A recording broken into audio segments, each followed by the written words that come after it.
नववधू मालतीताईंचा सगळ्यात लहान मुलगाही परदेशात निघाला होता.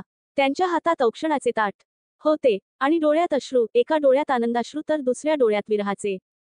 मालतीताई आणि वसंतराव उच्च मध्यमवर्गीय कुटुंबातील जोडपे, सुसंस्कृत आणि सुशिक्षित.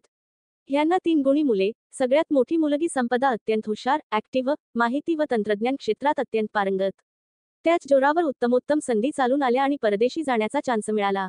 सर्वार्थात साजेसा आयुष्याचा जोडीदारही मिळाला आणि मुलगी आता खऱ्या अर्थाने सेटल झाली असे बघून आई वडीलही सुखावले. 2-3 वर्षात मधला मुलगा सुमितही ताईच्या पावलावर पाऊल ठेवून परदेशी निघून गेला. शेंडेफळ श्रेयस ही खूप हुशार, अष्टपैलू व्यक्तिमत्व लाभलेला आणि सगळ्यामध्ये सर्वात जास्त महत्वाकांक्षी असल्याने यश त्याच्यापासून कधीही दूर नव्हते. आणि अखेर तो दिवस उगवला ज्या दिवसासाठी त्याने अथक परिश्रम केले होते. एका अत्यंत नामांकित रिसर्च इन्स्टिट्यूटमध्ये सायंटिस्ट म्हणून अत्यंत कमी वयात त्याची नेमणूक झाली होती. आणि हे पद वेगवेगळ्या देशांमधील हजारो कॅन्डिडेट्समधून सर्वप्रथम स्थान पटकावून त्याने मिळवलं होतं. तिन्ही मुलांनी आईवडिलांचे नाव खूप खूप मोठे केले होते. आज त्या दोघांच्या प्रयत्नांचे, कष्टांचे व स्वप्नांचे सार्थक झाले होते. अत्यंत आनंद व अभिमानाने त्यांचं मन भरून आलं होतं. आकाश त्यांना ठेंगणं झाल्यासारखं वाटत होतं. पण त्याचबरोबर त्यांना त्यांच्या आयुष्यात एक पोकळी निर्माण झाल्यासारखेही वाटत होते. एक कधीही न संपणारी प्रचंड पोकळी. मालतीताईंच्या घशाला कोरड पडत होती. हात-पाय थरथरत होते, डोळ्यांना धारा लागल्या होत्या. वसंतरावांना आपल्या पत्नीची अवस्था समजत होती पण तरीही ते तिला काहीच धीर देऊ शकत नव्हते. कारण काहीशी तशीच अवस्था त्यांचीही झाली होती. दिवसांमागून दिवस जात होते. तिघही मुले आता उत्तम प्रकारे स्थिर स्थावर झाली होती. त्यांची प्रगती उत्तरोत्तर वाढत होती. तसेच काम आणि जबाबदारीही वाढत होती. इकडे मालतीताई आणि वसंतराव अगदी निराश आणि एकाकी जीवन जगत होते.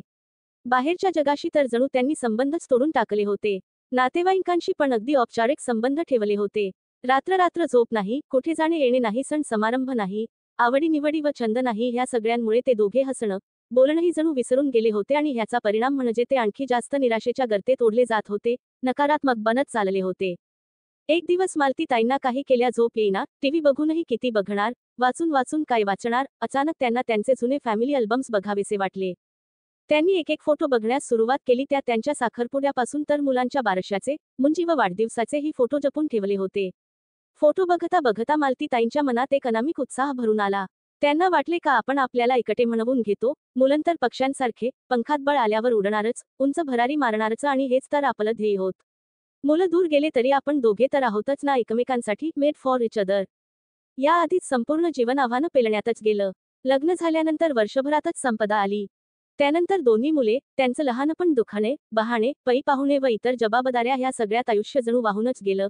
पती पत्नी म्हणून बरोबर राहिलो पण खूर जगण तर राहूनच गेलं आणि आता आपल्याला अनायसे संधी चालून आली तर आपण ती व्यर्थ गमवायला निघालो होतो ह्याचा त्यांना पश्चाताप झाला. मुलांनी स्वतःच्या कष्टाने व हुशारीने आपल्याला खूप मान सन्मान मिळवून दिला. आज ते सुखी आहेत पण आपलं सुख हे आपणच मिळवू शकतो हे त्यांना समजले आणि आयुष्याच्या ह्या सर्वात नाजूक वळणावर पुन्हा एकदा एकमेकांच्या साथीने सुंदर जीवन जगण्याचा त्यांनी निश्चय केला. आता सकाळ कधी होते आणि आपल्या ह्यांच्याशी कधी आणि किती बोलते असे त्यांना झाले होते.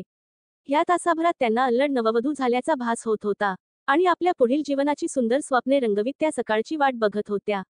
प्रेमाचा, आनंदाचा आणि यशाचा उत्सव आपल्या जोडीदारासोबत आयुष्यभर साजरा करण्यासाठी त्या सज्ज झाल्या होत्या. रुपाली पुराणिक.